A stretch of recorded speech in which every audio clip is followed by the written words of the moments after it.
Я в итоге не написал вопрос. Okay, so what's up, man? Nice to meet you. Thank you. Likewise. Yeah, it's a big pleasure for us to have you here. Is it the first time in Russia? Second time in Russia. What you've been doing for the first time here? Went to Moscow Open, probably one of your biggest 3-on-3 tournaments. And I brought a few guys from Dunk Elite to put on a show and just meet the organizers, meet the community, the dunking community in Russia. Was that 2018? 17? I think it was around 2015, 16. Long time ago. It was a while ago. Okay, so what are you doing here today? Oh, obviously we're having an interview, sorry. But I think you should have had another reason to come to Russia. You've been to the VTB All-Star game yesterday. Yeah, so this time, did you enjoy it? This time round we went to put on a show at the VTB All-Star game, the VTB Arena. We got the invitation from the league to simply put on the show, show the Russian audience what we do. And we also got an opportunity to talk to the guys who participated in the dunk contest and sort of share the vision a little bit and talk about dunking and help them out a little bit with their dunks. Particularly the dunk contest, were you satisfied with what you've seen yesterday? The VTB? Yeah, sure. For what it was, yes. As in for professional basketball players who spend their time and energy and resources training basketball, for them to just simply pick up the basketball and dunk, I mean, it was a good show. It was good fun. And for any league and non-professional dunking platforms, that's the main thing, just have fun. It was a funny moment yesterday. I was commentating the game, and every time the jury took out the marks, so Grabo had the lowest marks. and I actually was okay with his marks. He's always a 7, sometimes an 8, but he took out a 10 for Mario Hezonja on the final dunk. Do you think that was just a part of a show, or Grabo really thought that was a 10? I mean, he punched that dunk. Yeah. He really put everything he got in it. So yeah, I think it was maybe a 9 or a 10 dunk, but I mean, he really punched it. So I think for Grabo, especially being a power dunker, he likes a good finishes. So I think that's why he gave him a 10. For the people who do not really know who Sаймон Пьеховски is, could you have a few words about your background, you know, where you were born and raised, and when did Dunk Elite start? You know, when was that first day you sat down and said, man, I'm gonna do a new project? Sure. In short, I'm the guy behind Dunk Elite, group of the best dunkers in the world. And my background is a little bit complicated in terms of moving around, and I was born and grew up in Poland, played basketball over there up until high school. Loved the game, fell in love in primary school with the game and sort of never left it. I moved to London in 2005 when I was 18 years old, looking for opportunities to travel the world. Not necessarily in basketball, but in sports.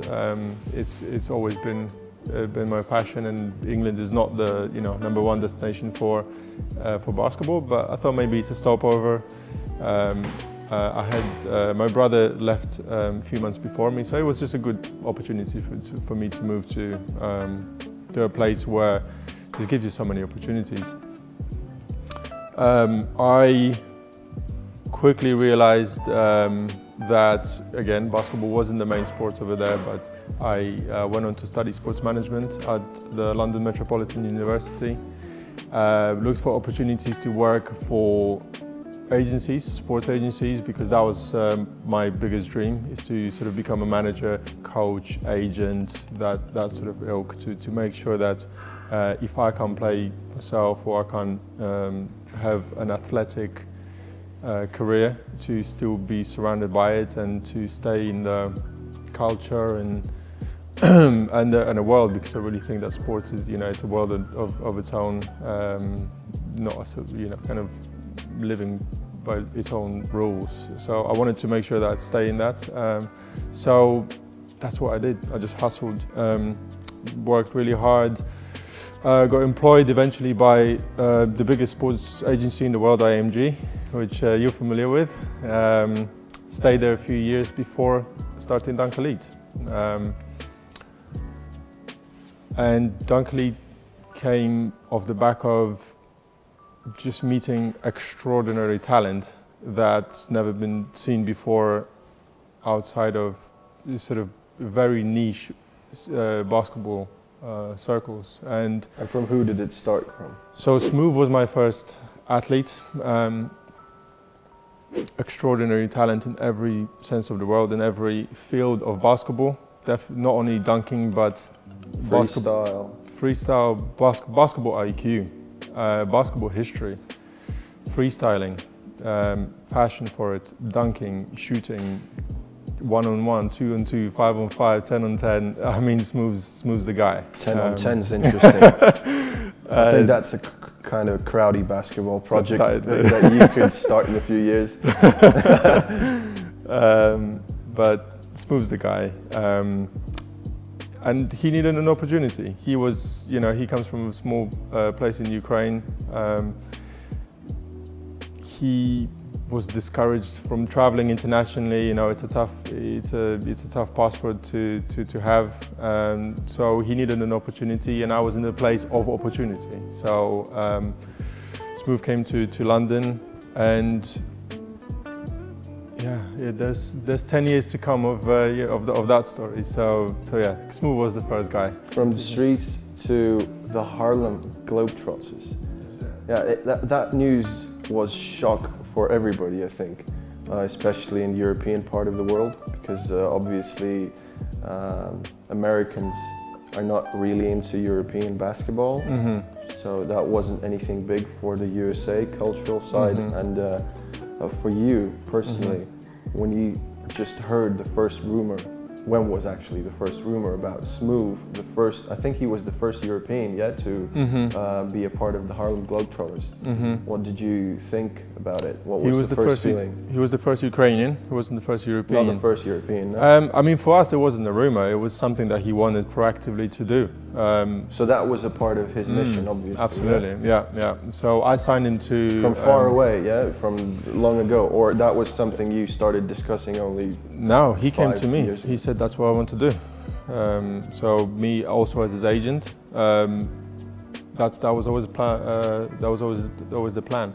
And it wasn't always realistic because we just kept getting shut down, or we were not answered to, and so it definitely wasn't a realistic plan. And I would say actually almost when he gave up, he got the opportunity to do it. How did it work out eventually?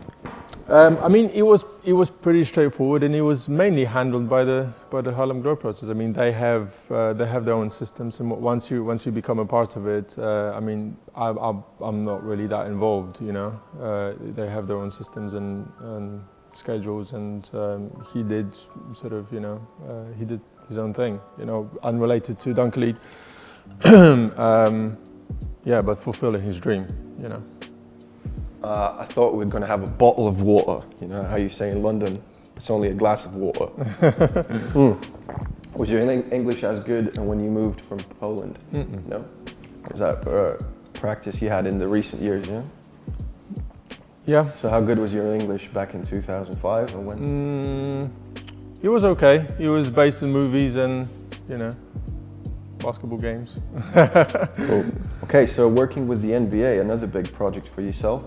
Aaron Gordon, Derrick Jones Jr., DeAndre Jordan. A few of these people have been in dunk contests. Arguably, Aaron Gordon had the best dunk contest performance ever, if we're talking about the NBA. How did you achieve, getting in contact with these players, big players? So, like DeAndre Jordan was pretty much one of the best centers when you worked with him. So, how did you achieve this? And is it sort of a milestone for you, like a big achievement that you've made? Definitely, definitely a big achievement. not necessarily something planned, because the world of professional dunking and NBA dunking they're just so different. You work with these people, sorry, just as a dunk coach, or you also work with them like you know, PE, personal trainer, or? No, we help them literally the day before the contest. So the background of that is that we were invited for the second time to the NBA All-Star game in 2017 when I brought Justin Darlington, Jordan Sutherland and Jordan Kilgannon to put on a show, 2 shows at the NBA All-Star game, and we simply asked if we can link up with the guys and again just talk, share our experience, share our ideas, and that's about it. There is so much that you can do, you know, the day before with the guys who play 82 games in a regular season, you know. So we help them out, and you know, I mean, they could not have been any better. You know, they were so open-minded and receptive. And how did you influence the dunk performance of these guys? So did you give them advice about a certain dunk, or you talked about the methods of preparation for the dunk contests? How did it look like? You know, how did you communicate? So it's like, hi, I'm Aaron Gordon. Hi, I'm Sаймон Пьеховски. So you're going between the legs reversed over the mascot. Yeah, how was that? It's listening to them more than, you know, trying to tell them what to do. It's understanding how they jump and what they like and don't like to do. So with the Under Jordan, for example, it was a simple case of analyzing how he jumps, and after understanding the way he jumps, we knew that he can do 360 between the legs reverse, which he did, and he was personally very happy with that. I mean, he's a big guy, so you know, I mean. Did he realize that he could do it before he met you? I think he was thinking about it, but I think he needed somebody to just tell him, just go for it, you know. And if I remember correctly, Jordan Kilgannon helped him a lot with the technique of passing the ball over, because it's, you know, obviously so little time to do so much in the air. So I think Jordan Kilgannon helped him out quite a lot. It was always a big question for myself. How much time does a guy need to get prepared for the dunk contest? If he's a decent dunker like DeAndre Jordan, obviously not such a flashy dunker that has the great technique of putting the ball between the legs or behind the back. So does it take 2 days, 3 weeks, or just 2 hours to get a guy prepared mentally and physically for this kind of event? I mean, for them, you know, we have to distinguish the 2 different worlds, you know, professional dunking and NBA dunking. That's just so different. And for the NBA guys, it's just fun. It's for them to turn up, and within the hour, really, you have to, you know, figure out, are you physically able to do it, things like that. So for them, it's a very quick, fun thing, just like we did with just like we talked with the VTB guys yesterday. I just said to them, you go with what you believe in and what you feel good with, because that energy projects to the crowd, and that basically gets your scores up and so on. With professional dunking, it's not about that. It's about understanding dunks, the difficulty of dunks, and hitting those dunks the higher you go. It's a completely different ballgame.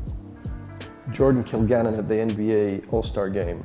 And was that the day he made the scorpion dunk in jeans? The first time around. He struck all the pros. Like, why?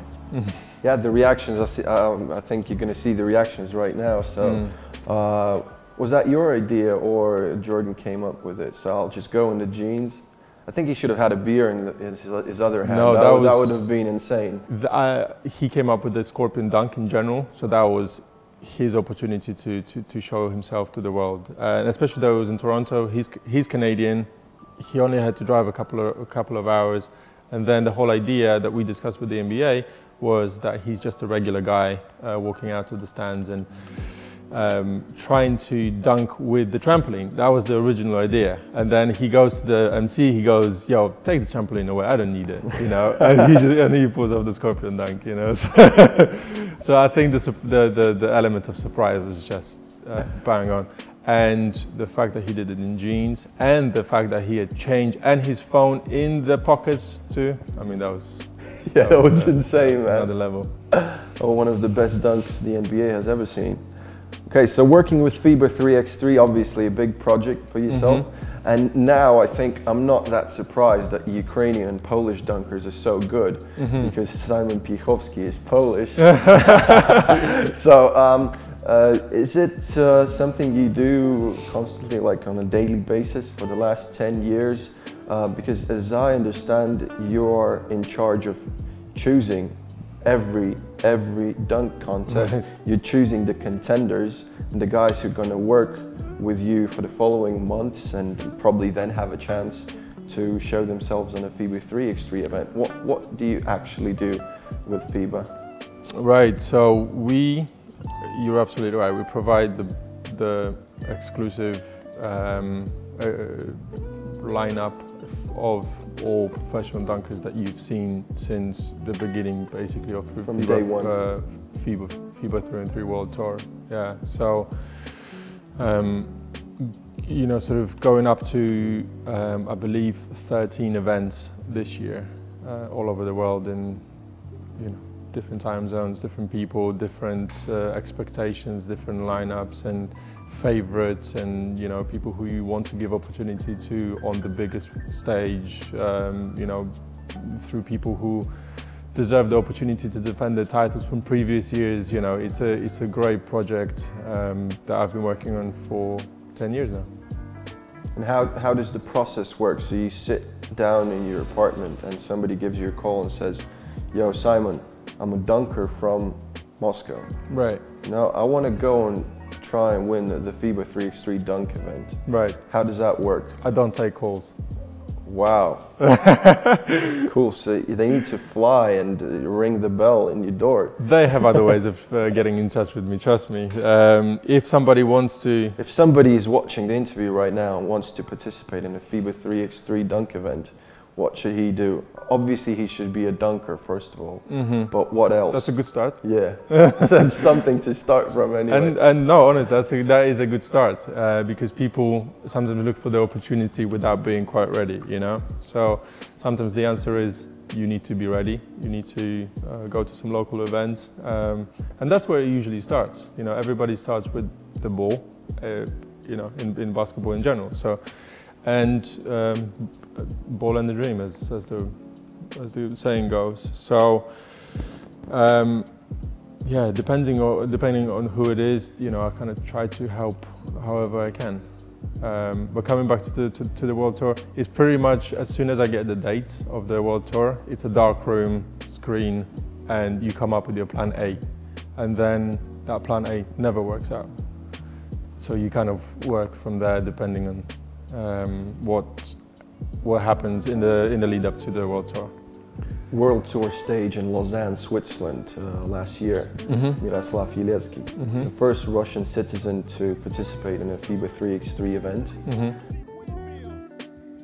How did you come up with finding this guy? Because he's been hyped for the last 2-3 years all around Russia. Really? Yeah, I think he's been the champion of the majority dunk events he's been involved in. So when did you meet him, and what are your plans with Miro? Because he's 23, he has all the future, and I think he's got the potential. So first of all, I didn't know his history. I didn't know any of that. I didn't know that he's been doing what he's been doing over here. My need for him, and the reason for invitation was his showmanship, really.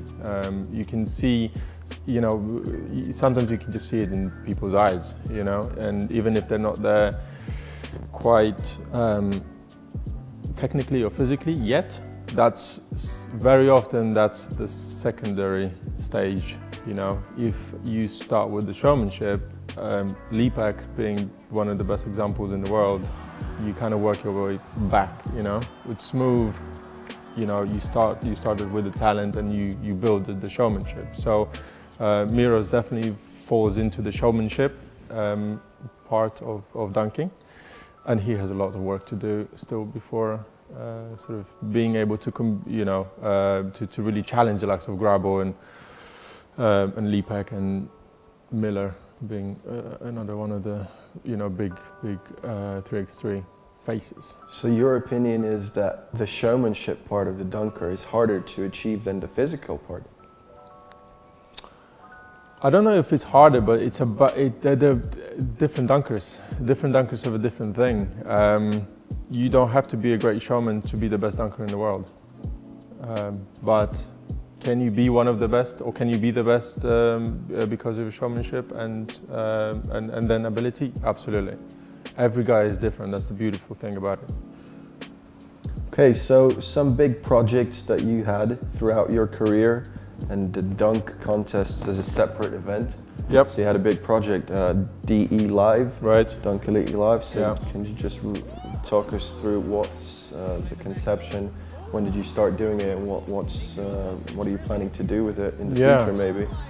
So Dunk Elite Live is an attempt to create an individual platform for dunk contests as their own, as its own sport, basically, with the most comprehensive rules and the most unified series of events, also with the same guys going against each other several times to really determine who the best dunker in the world is, because anybody can beat anybody on any given day. Yeah. But what happens when you put them, against?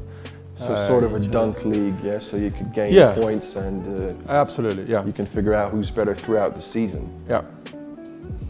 Yeah. So we did we did that before COVID, and unfortunately, because of what's happened in the last few years, we kind of lost the momentum with it. So it's the ultimate dream for professional dunking to create that. So this is my year when I'm traveling more. The guys are traveling more. We're starting to talk, more than ever before with people who are just hungry for, bringing the guys back and running their own 3-on-3 tournaments and, running all these different platforms for the guys to start, to prove themselves, to take the talent to the next level, depending on the tournament and the platform we work with. But I suppose Dunk Elite Live is the ultimate goal. That's probably the simplest answer, really. Kings of Air, what about that? Is that something separate from DE Live, or is like a joint venture project? It's a separate thing. It's a separate dunk contest run by the guys in Raimons and the guys in Latvia. Just extremely passionate guys, also about basketball.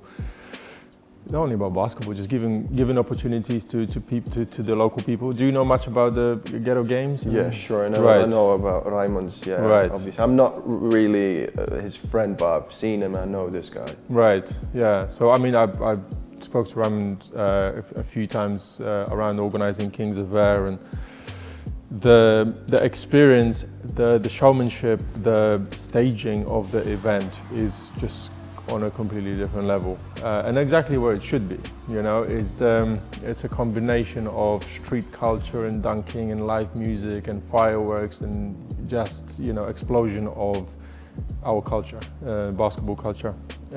So it's something that the project is very close to me, just because it's just for the right reasons, really. And unfortunately, again, for obvious reasons, it's not happened for a few years. So we'll see if that comes back. But the guys over there are great. I know they have a lot on their plates too, with different sports and giving so many opportunities to the local kids. So I'm not sure if they'll be back in the same format, but I hope it will, because it was.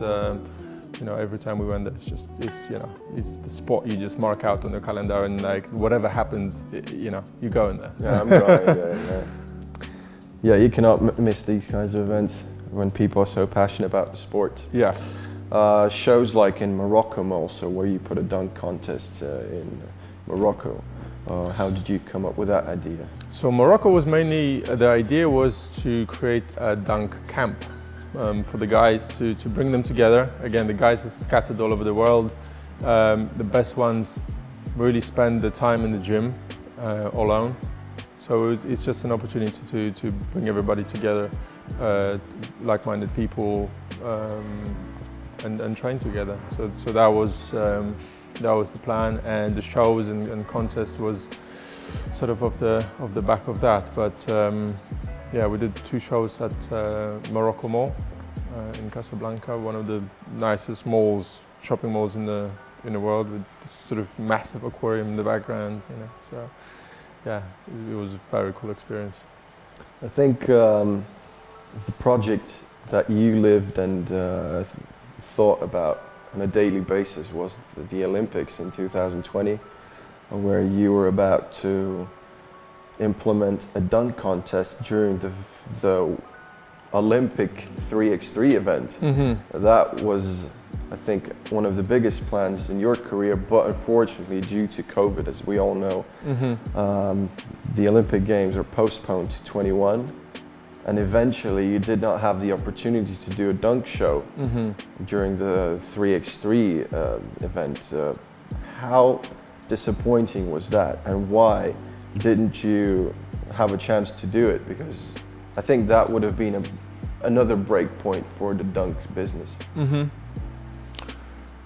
So maybe I'll start with answering why, and the why is pretty simple.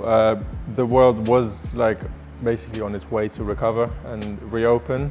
So the plan was for us to go to the Olympics and support the 3x3 guys with our talent and putting on a dunk contest over there.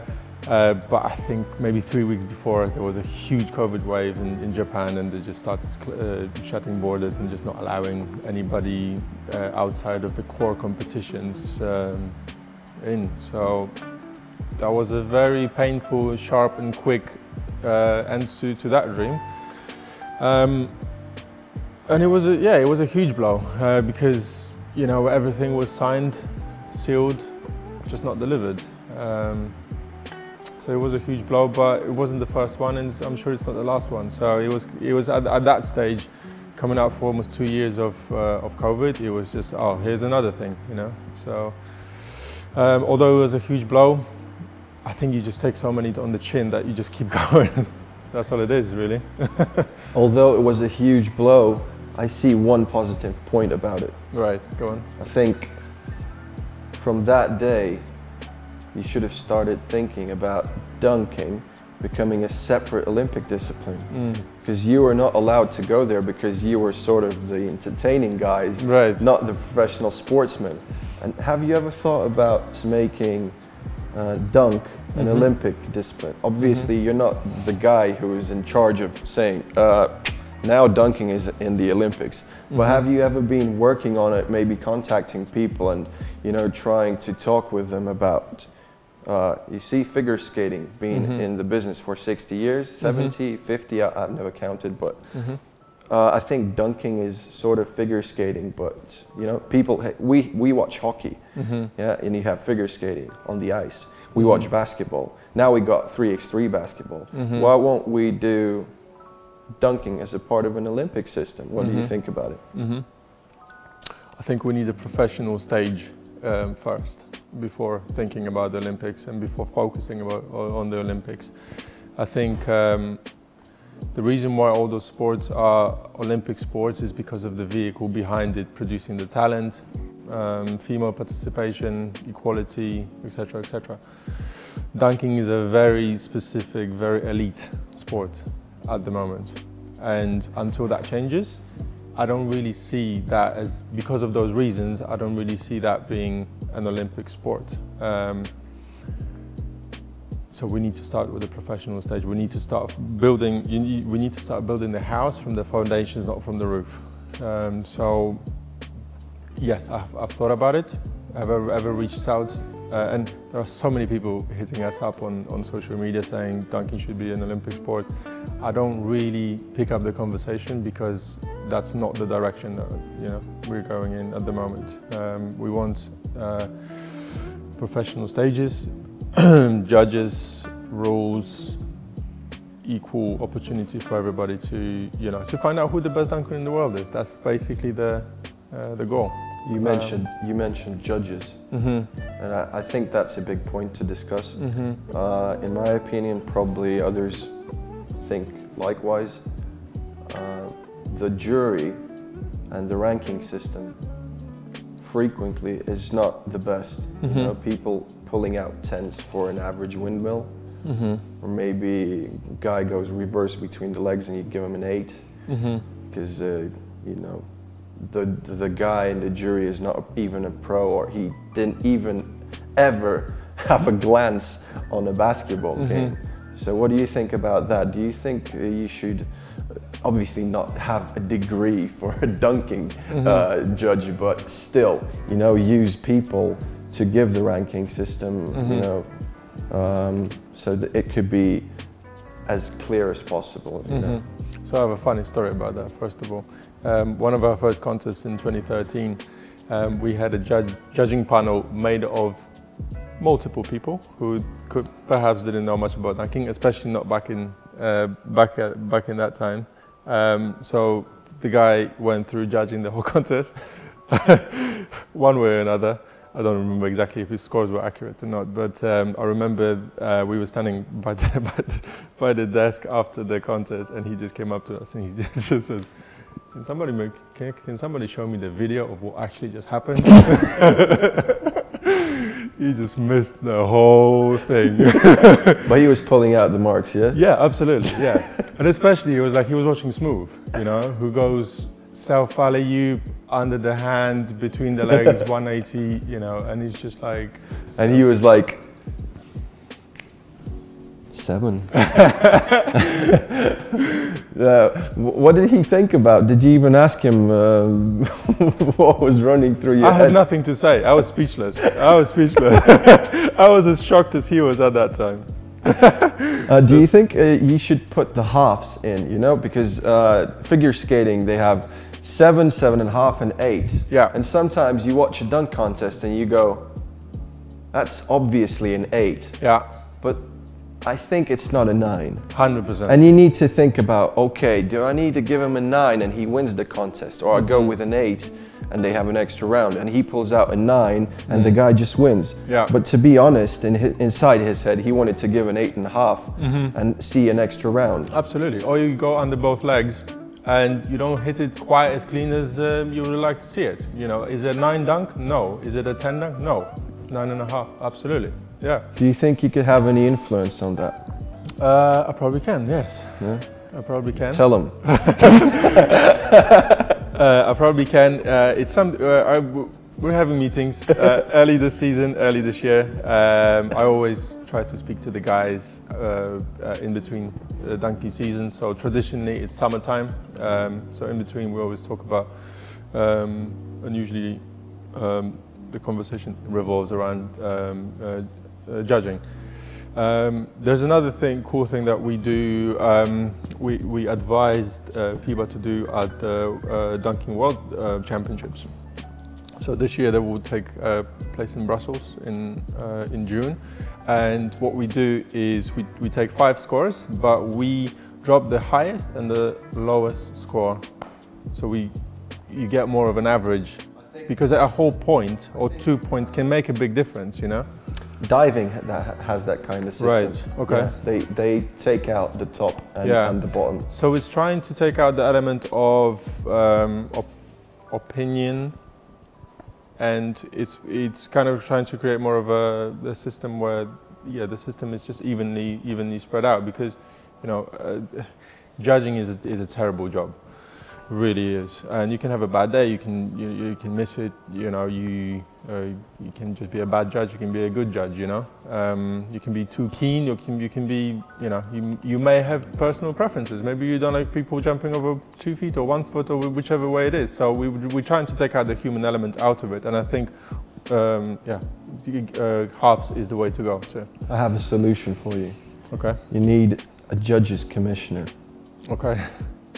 And so, would you happen to have a representative that you would like to put forward? I could go. Yeah, just put me on the payroll, and I'm in the game, man. So, just for example, yeah, you're the judge. Right. You pull out a 10 for a windmill. Yeah. and you get a bad mark and you're not going to be the judge for the next contest, that should be a motivation for the judges. That's a tough decision to make. Yeah, we're still too far from it. Okay. Do you follow boxing? Do you follow combat sports? I do a bit. I do maybe UFC. Yeah. I'm not really into boxing. I know a few names, especially the Russian guys. Judging is never a popular thing.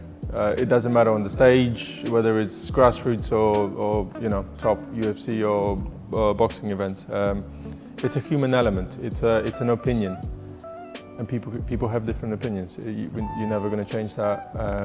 You can only educate. You can only fix it through education and give your best information out there for people to educate themselves on the rules, the dunks, the different types of dunks, the different types of jumping. You know, it's not a 5-minute thing to. Yeah, but if the result of the dunk contest relies on the marks that are pulled out by the judges, that means the judges should be educated. And they are. Or you need to have a dunk contest without marks. Yeah, and they so are. So it should be like a show, you know? Yeah. Yeah. Thank you. So nobody wins. Again, we have to divide contest and contests. You know, NBA dunk contest is fun. A Dunk Elite Live, a Fiba 3-on-3 is not fun. It's an elite contest that you need to put more effort into that. And Fiba does, we do. I mean, we live it. Fiba, we're in constant contact about rules and regulations. That doesn't mean that everything is great and everybody's happy. My phone blows up all the time after contests with, you know, from the guys, you know, not being happy about this or that. And it's a process. It takes years. It takes a lot of education, and the judges are educated to a point. In fact, the sport dunking evolves quicker than judging. You know, the guys pull out different dunks on a daily basis. You know, then they come to an event, they do a dunk never seen before. How are you supposed to score that?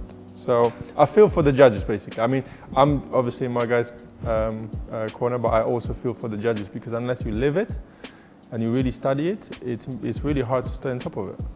You said about new dunks being pulled out by contenders. Do you think all dunks are already invented and people are just, you know, looking forward to achieve it? Because obviously the whole world is just waiting for a double BTL.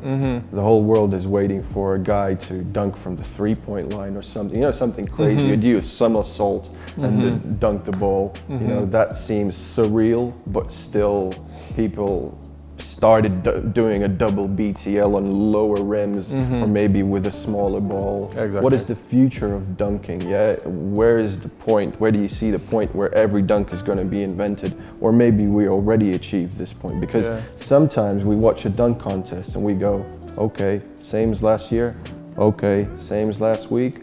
So, you know, breakthrough dunk contests are really rare projects, like the Zach LaVine, Aaron Gordon NBA dunk contest. Who knew that this could have been arguably, or maybe not even unarguably, the best dunk contest in NBA history? Who knew? And then all the recent dunk contests are average, yeah. And the last dunk contest, which we've seen a few days ago, was average. Yeah, I think it was the best contest. Simply because of the competitiveness of both guys. You know, with all due respect, obviously VC in 2000 influenced so many people, but he was pretty much the only guy. You know, he was, you know, the competition element of dunking takes everybody to the next level. I was just talking to the guys yesterday, and sort of my analogy is that when you're in the gym on your own, you're at 90%, right? It's very hard to motivate yourself to 100%. When you're in a competition, you're at 110% because of adrenaline and, you know, the timing and all the rest of it. So competition brings the best out of people, but also there is the element of creativity. And to answer your question, there is no limit. You know, the creativity is the limit. People come up with new dunks all the time. They bring back new variations. They bring back deep brown covering eyes, and, you know, adding all sorts of dunks to it technically creates a new dunk. And then we have to talk about the making a difference, crossing the line between dunks that are made on and put up on the internet and dunks that you can make within 3 attempts or the time limit within the dunk contest. You know, completely different scenario too. So for anybody to do a double between the legs on a legit 10-foot rim within 3 attempts after traveling half of the world, not eating and getting stressed before the dunk contest, it's a hell of an achievement. Hopefully not impossible, but hell of an achievement. What does it take then to be a pro dunker, not on the internet, but you know, a real life dunker? Because obviously you can have 1,000 attempts and pull out a 360 reverse, and then you go to the dunk contest and you can barely touch the rim after doing all that stuff. So what does it take to be this guy, travel, and have the same vertical on the contest and back home in your home gym? What do you need to achieve this kind of level? Yeah, so first of all, that's why some of the guys just don't travel as much, because they prefer to stay in their gyms and be more comfortable and drive a mile to your gym. You are in a much better spot already than traveling to the Middle East, you know, being 40 degrees heat. Yeah, but if your goal is to be a world dunk champion, for example, how could you stay home? Yeah. Yeah? Exactly. Because if we're talking about the dunking art as a professional sport, I think these guys should be motivated to earn money and win contests around the world and start doing it. And they did, yeah. I think there are already a handful of people who are ready to travel the world and do it on a weekly basis. Yeah, like the Fiba 3x3, most popular guys like Miller, Grabo. Yeah. So do these guys set a real example, and they could become role models for the future dunkers? 100%. Yeah, that's the way to do it. I mean, it's great to come up with new dunks, and the power of internet and power of Instagram is still is amazing. You know, TikTok, man. You still, We're too old to talk about TikTok, so we'll just skip this. I am definitely too old for TikTok. But the amount of people it motivates. We were just at a playground here in Moscow having a dunk session, and Russia actually has one of the coolest and biggest dunking communities in the world. So we turn up to the gym and there's 10 guys ready to dunk. 10 years ago, forget it. You couldn't even book a gym for dunking, and they'd be like, no, we don't want. What do you mean you're gonna dunk? So there's 10 guys. You're gonna break the rims, guys. Sorry. Yeah. You can bring your own, and then you can dunk on it. Did you like the gym actually, and the vibe, the atmosphere, the surface? The gym is like heaven. It's like you're literally walking into heaven. You got the courts and the lights and the high ceilings and the huge billboards and the shop and food. I mean, you don't really have to leave. Great place. Thank you to the guys who run it. Also, first of all, because this is our 3rd time out there. So each time we're in Moscow, they're very welcoming, allowing us to use the gym, and the atmosphere is great over there. This is the MSG of Moscow. Everybody gets together, and it's just we've got this cool vibe for dunking, and again, these guys usually dunk on their own, so for them to come together and dunk, it just creates a whole different energy. It's really cool. Did you pull out any of your dunks? Of who? Today, I don't know. I don't know your dunk package. Me neither anymore. So you gave up. When was the day you gave up dunking? I never started dunking really. Like I love basketball, but I was a defensive player. I loved blocking, rebounding, all that kind of stuff. Dunking was invented way after my career. Thankfully, because if anybody put me on the spot. Okay, so a few words about sports management. What it takes to manage athletes around the world. So you just mentioned that your phone is bursting all the time. Actually, could be vibrating right now. Also, no, it's somewhere there. So it's okay. So we're not spending any time on answering the phones here in this interview. No, okay. I'm terrible with social media and. Because you're too old. Kind of stuff. Oh no. Is that a factor? No. No? No. Maybe. Just a little bit. Yeah. I don't run like my own social media accounts, but yeah, again, it's just a sort of clash between spending too much time on it and but at the same time, like the content that the guys put up motivates so many people. There are kids out there sitting on the phone watching one video, and literally from that video they can go to the gym, practice. A couple of years down the line, they get in touch, you know, and they're competing.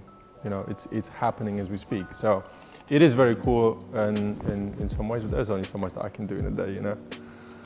So do you spend like the majority of your time phoning people, you know, talking about the location, the money, or what? How does your work look like? So you sit home, or you travel.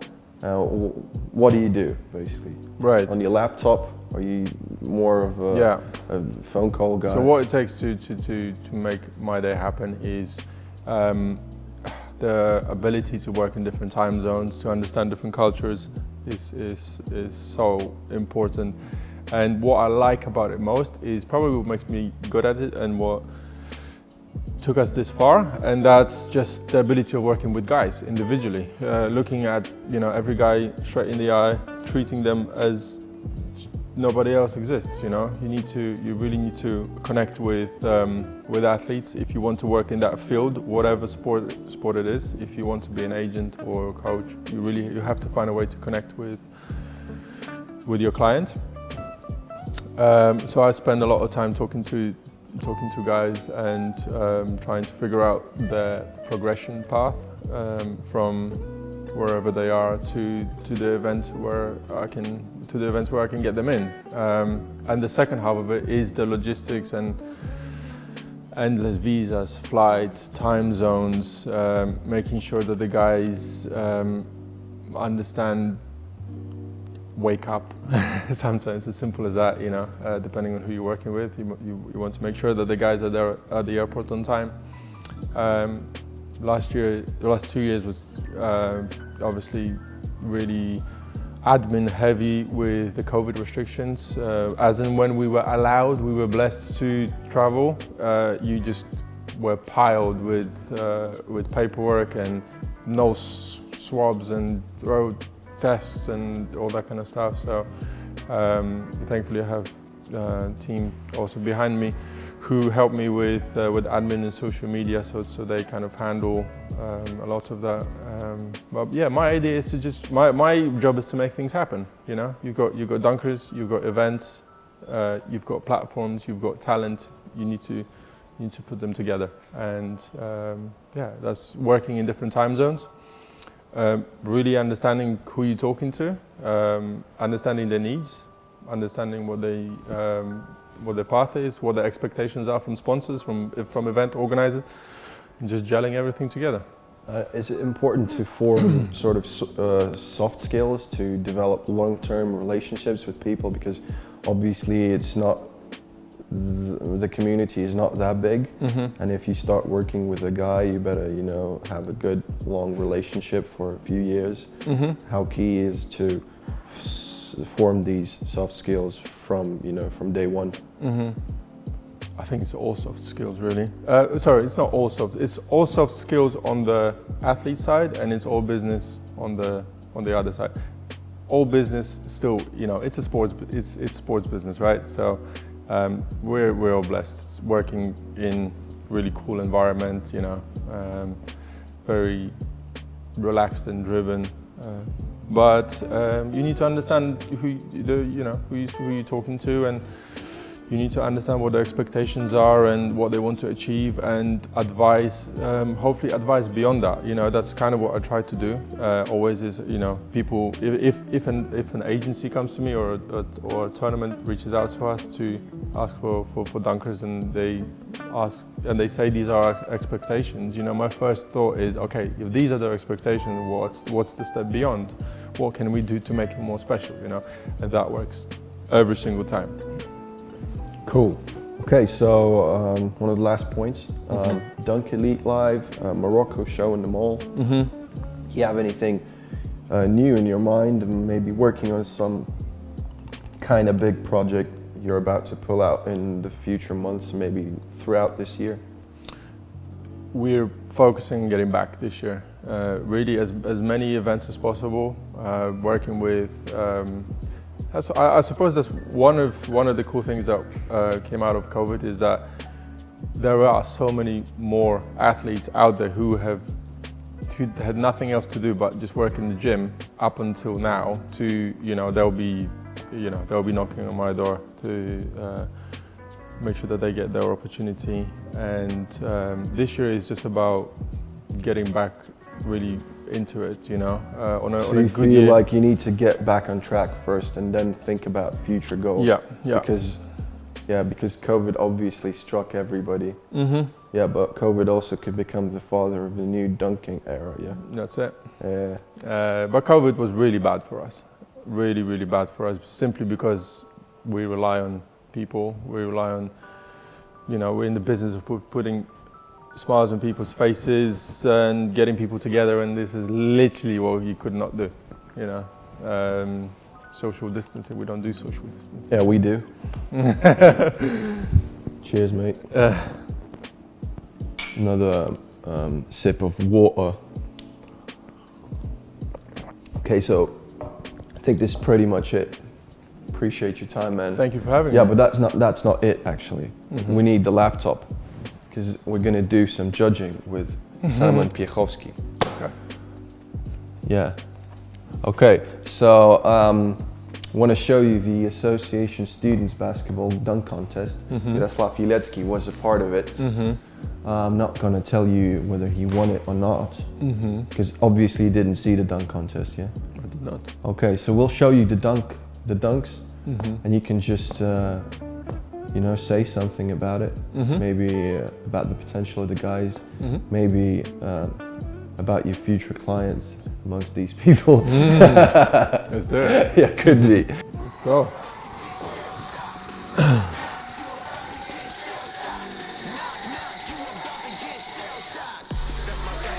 Okay, that's nice. Okay, that was an ordinary windmill, yeah? Nothing special. That can be your opening dunk, for sure. It's a layup in our world. Yeah.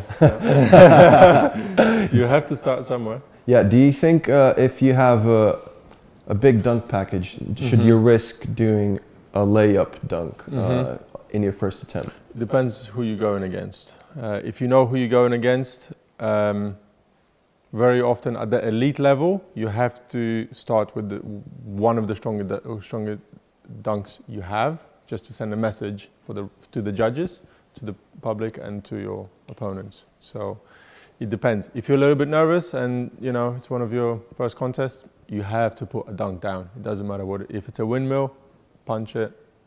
You have to put it down. Okay, let's go. That was a bit more interesting. Yeah, a little bit overdone. Yeah? Double up X. You're jumping over people, which you know you get points for that. But it's a very controlled dunk. You know exactly where the ball is. You know how high you have to jump. Your run up is very clear. So yeah, very predictable dunk these days. That's a 9 or an 8? That's an 8. That's an 8. Yeah. Or 7.5. Yeah. Okay, so this guy is 6 feet. Just to mention, because this guy is about 6'4". Right. He looks it. The second guy is pretty much the same, and this is the shortest guy of the competition. Okay, so let's go with dunk number 3. This one. See, that's nice. Full extension. Done him before. And there's our guy. How'd you like that one? Yeah, good. Over 3 people, windmill, and clear them completely. No push off, you know, really nice extension on the windmill. Yeah, that was nice. Could be a 9, yeah? Yeah, again, that could be a 9.5. Yeah, is it a 10? It's probably too simple. Just depends on the height of the people you're jumping over, probably. Yeah, but also you can do better. You can definitely do so. You can do a double up over the 3 people. So you also go between the legs. So if you score that at 10, what do you score?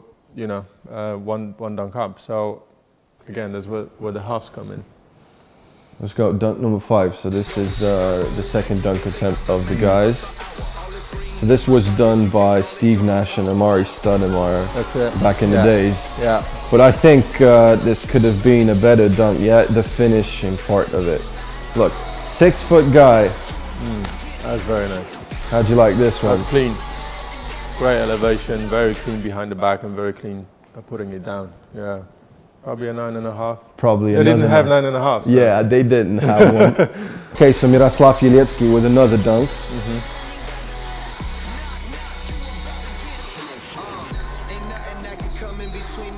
Getting, I think this is becoming one of his signature dunks also.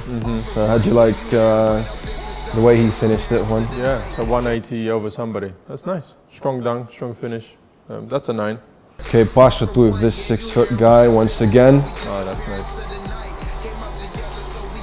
Do you think this is the best dunk you've seen so far in this contest? Yeah. How hard is it to do? Yeah, it's off the lob and it's J Rich. So you're going on the outside in, finishing with the left hand, I believe. That's a 10 out of 10. And East Bay is when you go in from the inside, yeah? That's it. Yeah. That's so the J Rich is a harder option to finish, yeah? Yeah, it depends how you jump, but yeah, generally speaking. Is that a 10? Yeah. That was very clean. Simply because of his whole demeanor about the dunk, the lob, the run up. Very clean, amazing vertical.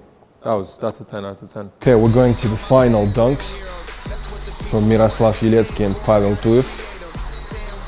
Who's your favorite so far? You think it's him or the 6-foot guy? Yeah, I think this is the most recognized dunk by Miroslav Jeliecki. Yeah. The 360. I think he was the first guy to pull out a 360 over a car recently. So how big was that in terms of hype in the dunk world? That was huge. Simply because of the fear factor, you know. Try to jump over a car. And there are plenty of videos of people failing to try to jump over the car. So, you know, to try to do it in a show also, 360 pump, that's huge. It's really as big as it gets. But we're going to work on something bigger than that with him. Yeah, I hope so. You know, because people are already, we're used to seeing these dunks from him. So he's going to stop getting 10s really soon. Maybe the next dunk contest. Right. So you need to work on something huge, man. Yeah. The thing about dunks also is the more you watch them on the internet, the more used to those dunks you are. But trust me, when you're in the audience, you know, it gets you every single time. I've been doing this for so many years, and when you're there live, to really appreciate what they're doing is a different game. We're spoiled by the internet. Is my point. Good point. Boom. So, that's as clean as it gets. Yeah. Okay, so another BTL by the 6-foot guy. Who's your favorite to win the dunk contest? Him. Him, yeah? Let's figure out whether you were right or not. You were. Sаймон Пьеховски, the dunk expert. Let's go. Okay, so what are your plans for the evening? Resting finally. This was my final commitment for today. If you can call it a commitment, it was a pleasure. Thank you for having me. Nice to meet you. Yeah, likewise, man. Thank you. Yeah, just relaxing. Final evening in Moscow, flying back tomorrow morning. Yeah, if you need a dunk jury commissioner, you know my number. Respect, man. Thank you for having me.